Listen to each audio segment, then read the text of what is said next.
Hey there, YouTube. I'm Forrest Lauderdale Skeptic. Today we're going to be talking about two of my least favorite subjects, the Midnight Mormons and Jeff Durbin of Apologetics Studios. Trust me, I don't want to be defending Jeff Durbin, but this time he's right on the money. The Midnight Mormons, now called Ward Radio, had a few back and forth with evangelical Christians Mike Winger and Jeff Durbin. It was all over the topic of Mormons believing that they can become like God and have their own planet filled with spirit children. Now you're probably thinking, oh yeah, this old debate.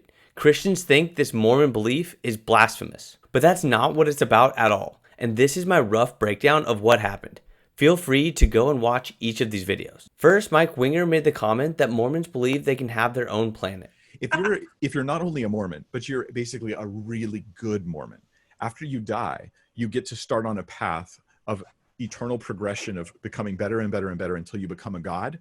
And then in heaven, you make tons of babies. And when you have enough babies made in heaven, you take a planet, form a planet, and then you send your babies down to live human lives and continue the same cycle that's going on the earth. So you become the same as God. You become a god. Then the Midnight Mormons made a video saying that this was an evangelical lie. Babies made in heaven, you take a planet, form a planet, oh my God. and then you send your babies down. Okay. Oh, boy, okay. We're paused. Hey, congratulations, Mike Winger. You watched the Godmakers. You watched the Godmakers, yep. Cartoon. He seems to know a lot more about exaltation than we do. Like, I don't know, what scriptures are you reading, Mike? I'm just here in Doctrine and Covenants 76, and it says, the people who go to the celestial kingdom receive the testimony of Jesus, believed on his name, that by keeping the commandments they may be washed and clean, they overcame by faith, and wherefore, as it is written, they are gods, even the sons of God. I'm not seeing the collab or the infinite babies or the populating a planet. Does he think we talk about this all? Do you think that's like half of Come Follow Me? Like they think that we really believe this. That also, we talk about this all the wouldn't time. we be a more sexy, less frumpy people if we did believe in eternal sex like that? Like, don't you think? Come on. Jeff Durbin caught drift of this and made the statement that this was all part of a Mormon facelift and that the Mormon church is trying to get away from some of their more crazy ideas. All right, so if you have been watching us for some time, you know that a big part of our ministry is to engage with a community that we deeply love and care for, and that is our Mormon friends and family, Church of Jesus Christ of Latter-day Saints, which has undergone quite a facelift in this last generation. It's happened many times in their history, but the facelift recently, they've gone from Mormon.org to the Come Unto Christ. The new website is, of course, the churchofjesuschrist.org, and they've tried at times to get away from the title Mormon. Made a lot of old school Mormons kind of upset, and so it's a facelift. It's a marketing scheme. Much is being done today to sort of get away from a lot of the history and the classic teachings of the Church of Jesus Christ of Latter-day Saints. But what is so fascinating is to view the modern Mormon or the modern Mormon apologist in light of the actual teachings of the Church of Jesus Christ of Latter-day Saints and what Mormon prophets and apostles have taught. And so we're going to get into this today by actually looking at a recent video. This is just a video of Midnight Mormons. It's Ward Radio. And the title of the video is interesting. It actually says, debunking the evangelical lie that, quote, Mormons get their own planet. And it says, of course, it's a tag on here featuring fake pastor Mike Winger. Now, we know Mike Winger. He's a faithful pastor, and they're calling him a fake pastor here. But be that as it may, debunking, listen to this, the evangelical lie that Mormons get their own planet. And what's interesting here is that this is coming from Latter-day Saints. This is coming from Mormons, titling the video that it's an evangelical lie that Mormons get their own planet. Now, I know a lot of old school Mormons that would probably be looking at this with a squinty eye going, what do you mean it's a lie that we get our own planet? But then the Midnight Mormons made a video that mocked Jeff Durbin for his looks. Why on earth is Burger King? Why is Burger King? Why is Burger King coming after our boy Quakuel?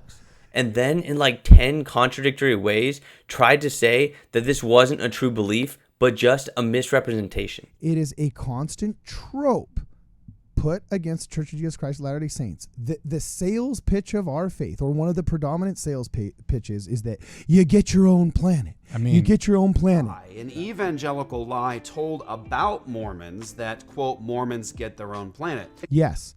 Well, first off, no, you misrepresented the claim. Was he unfamiliar with Gordon B. Hinckley on 60 Minutes like over a decade ago when asked this very question? Do Mormons get their own planet? He said no. Did here was he took our comedic a YouTube short of our comedic reaction to a claim someone else made without showing the exhaustive claim that person had made in that video. Just the infinite babies portion. Yes. If we in this video said, "Oh, that's ridiculous. We don't believe in eternal progression because XYZ." Exactly. That's not. We were saying we don't believe we're banging for an eon just to make a bunch of children and put them in Jupiter. That's what we're saying. We don't believe that every Mormon just gets their own planet. That is a gross oversimplification of the doctrine of eternal progression. I was being ironic, making fun of them, of that the fact that they believe that they think we get planets. He didn't watch the full clip. Wait. So right now in 2023, he just clipped me going, is it funny that they think that? And found an old clip me saying, is it funny that they think that? And doesn't realize I'm joking in both. How many years ago? He's sitting here going through trying to show how we're contradicting ourselves and just still missing the fact we don't believe it's this stupid little we get our own planet by showing when we kids die. shows. That's an oversimplification. That we're still funnier than his late night show. Yeah. Yes. All right. We will become gods. That's apotheosis. No, what's it called again? Apotheosis. Yeah, apotheosis. That's different than saying the sales pitch of our faith is you get your own planet. First off, God's not a cheap car salesman. And let's not leave out the most important context of his review here. Mike Winger was saying we're having babies nonstop in eternal sex. And we're reacting to that by saying, no, we don't believe that. The video was actually really confusing, and it seemed like each one of them was arguing a different point and didn't even realize it. By the end of the video, I was confused and shocked. And they literally proved Jeff Durbin's point. The belief that you could rule over planets and have spirit offspring was a normal belief when I was a Mormon. In fact, it's a belief that lots of Mormons still have. So I decided to take this conversation to a Mormon Facebook group that I'm a part of, and the results were shocking. I heard disagreements that ranged from annoying semantics to actual no exaggeration gaslighting. Some people would say, no, it's not doctrine, it's just speculation. Then you get into the never-ending conversation of what is official doctrine in the Mormon Church. There is no clear answer, and everyone seems to have their own definition. I also saw people say, no, of course we don't get our own planet. We believe you make your own planet. It really seemed like everyone was hopping on the LOL, you silly ex-Mormon bandwagon, not realizing that they all had conflicting reasons for being on the wagon. But hold up, maybe it's just because the church doesn't have a clear stance on this issue.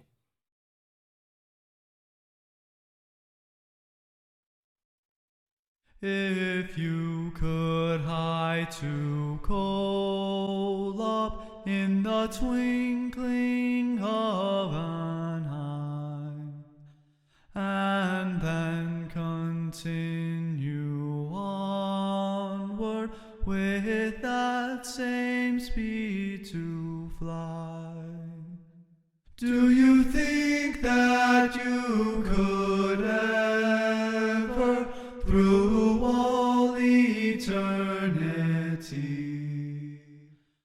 This is from the 12th president and prophet of Mormonism, Spencer Kimball. And this is from 22nd of October, 1976. It was an address delivered at the University of Utah Institute of Religion. And here's the quote from Spencer Kimball, again, Mormon prophet and president.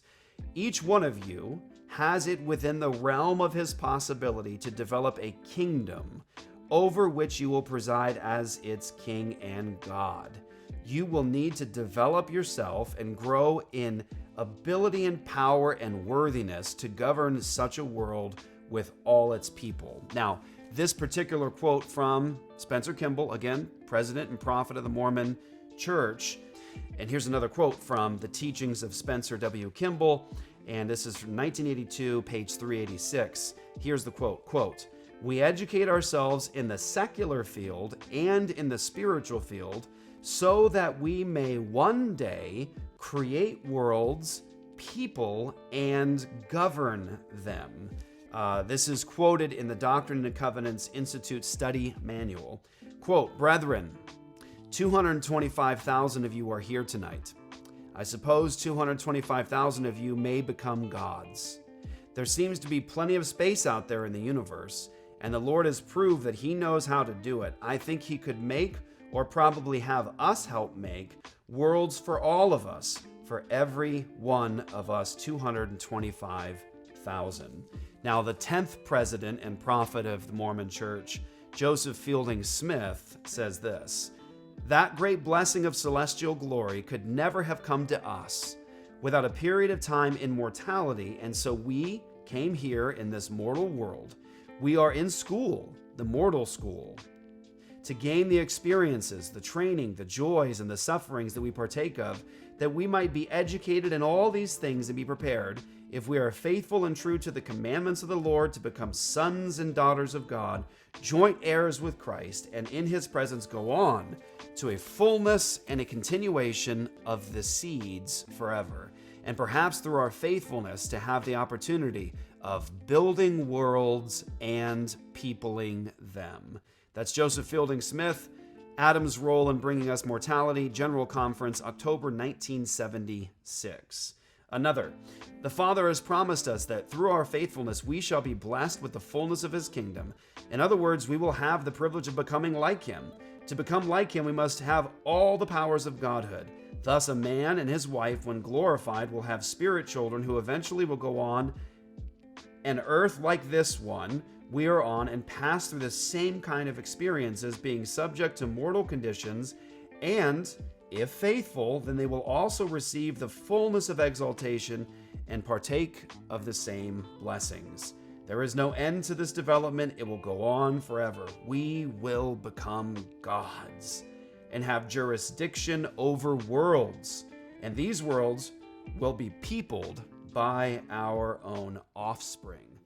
So the church clearly taught this for a long time. So during this whole eye-opening experience, I kept running into the same issue. As I would address the issue, the position seemed to shift, and the shift was further and further into obscure topics like, well, it's not official doctrine, or the meaning of planet and world has a significant difference. As this happened to me over and over, I realized that this was a great example of the Mott and Bailey fallacy. The Mott and Bailey is an argumentative move that people make in order to avoid criticism and to maintain a controversial position. The name is derived from the medieval Mott and Bailey castle, in which a highly protected, raised, stone-fortified keep, known as the Mott, is surrounded by a lower enclosed courtyard protected by sharpened wooden palisades, and this is the Bailey. When we move to the realm of argumentation, a similar dynamic often arises in the area of controversial topics. It occurs when someone switches between a Mott, which is an easy to defend and often common sense statement, such as morality is influenced by culture, and a Bailey, which is a harder to defend and more controversial statement, such as there is no such thing as objective moral truth, in order to defend the more controversial viewpoint. Someone will argue the easy to defend position, the Mott, temporarily to ward off critics, while the more controversial position, the Bailey, remains the desired belief and yet is never actually defended. The successful defense of the weaker and easier position is then claimed as evidence in support of the more controversial claim. The key here is what's known as equivocation, which is covered in another lesson. In the context of the Mott and Bailey fallacy, equivocation is used in a very specific way. The person wishes to defend a more controversial, less easy to defend interpretation of a phrase or a position. This is the Bailey. However, they know that if they make this explicit, they will find it more difficult to defend. So whenever someone challenges their actual controversial belief, the person retreats to the safe and easy to defend interpretation, and that is the Mott. They then rebuke or ridicule their critics for having been naive enough to think that they were trying to defend anything other than this more common sense interpretation of the phrase or position in question. When the critics retreat and give up their criticism, the person then equivocates and returns to endorsing the more controversial interpretation, the Bailey. They then have the luxury of switching back and forth between the two interpretations to suit their circumstances. The controversial position when they're among like-minded people, for example, and then the innocent, more common sense position when they're confronted by critics. This fallacy is when you take a stance on a hard-to-defend position, but then when pressed, you shift to a new, easier-to-defend position without acknowledging that shift. For example, the Midnight Mormons claiming that they don't believe they can get their own planets. Hey, was he unfamiliar with Gordon B. Hinckley on 60 Minutes like over a decade ago when asked this very question, do Mormons get their own planet? He said no. And then they shift to defend a different position. That actually, it just isn't our main selling point. It is a constant trope put against Church of Jesus Christ of Latter-day Saints. The sales pitch of our faith, or one of the predominant sales pitches, is that you get your own planet. You get your own planet. Or in the Facebook group, when they say, we don't believe we get our own planet. But then when presented with their own teachings, they shift to, we believe we'll become exalted. Who knows what that looks like? Or when they shift from, we don't believe we'll get our own planets, to, yeah, we will, but it was the intent that was off. These are just mean ex-Mormons trying to make us look bad. Each time these people took the hard to defend, we don't believe that we'll get our own planets position, they would eventually shift into slightly safer territory about definitions of planets versus worlds, or it's not official doctrine. Spoiler, there's no such definition as official doctrine in the Mormon Church. So there you have it, a textbook demonstration of the Mott and Bailey fallacy. So besides the fact that the Midnight Mormons spent 15 minutes mocking Jeff Durbin's looks, they were also proving his point. The Mormon Church has changed their tone on this issue, like so many issues before. This is what real gaslighting looks like. They pretend like you're the ignorant Exmo who never truly understood the doctrine. Hey, congratulations, Mike Ringer. You watched the Godmakers. You watched the Godmakers, yep. Cartoon. He seems to know a lot more about exaltation than we do. Like, I don't know, what scriptures are you reading, Mike? I'm not seeing the collab or the infinite babies or the populating a planet. Does he think we talk about this all? Do you think that's like half of Come Follow Me? Like, they think that we really believe this. That also, we talk about this all the wouldn't we time. be a more sexy, less frumpy people if we did believe in eternal sex like that? Like, don't you think? Come on. Then when shown their own doctrine and quotes from their prophets and leaders, they start squirming around with all sorts of fallacies and sophist tricks, like the Mott and Bailey, straw manning, and moving the goalpost. And perhaps that's why so many members are leaving. I want to not apologize, but I want to say that even when we put that out, when we put that short out, people at the Cougar Chronicle messaged me and said, what exactly are you saying here? I don't get it. Are you saying you're debunking the fact that we think we become gods? And I was like, no, we didn't speak as well as we could have because we were in a comedic, excitable moment. They realize that the apologetics coming from their faith doesn't consist of rigorous rationality, but rather obvious sophistry.